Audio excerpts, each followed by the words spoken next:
شروع کرتا ہوں اللہ کے نام سے جو بڑا مہربان اور نہایت رحم کرنے والا ہے۔ سیدنا انس بن مالک رضی اللہ تعالی عنہ سے روایت ہے، رسول اللہ صلی اللہ علیہ وآلہ وسلم نے فرمایا، جو آدمی 3 مرتبہ جہنم سے پناہ مانگتا ہے تو جہنم کہتی ہے، اے اللہ اس کو مجھ سے دور رکھنا۔ اسی طرح جو آدمی اللہ تعالیٰ سے جنت کا سوال کرتا ہے تو جنت کہتی ہے، اے اللہ اس بندے کو میرے اندر داخل کرنا۔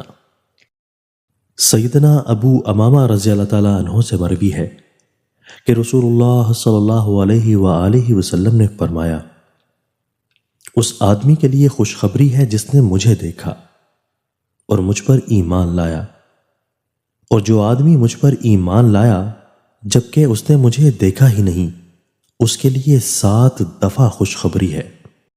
دوستو، اللہ تعالی ہمیں ان احادیث مبارکہ پر عمل کرنے اور اپنی زندگیوں کو سنوارنے کی توفیق عطا فرمائے۔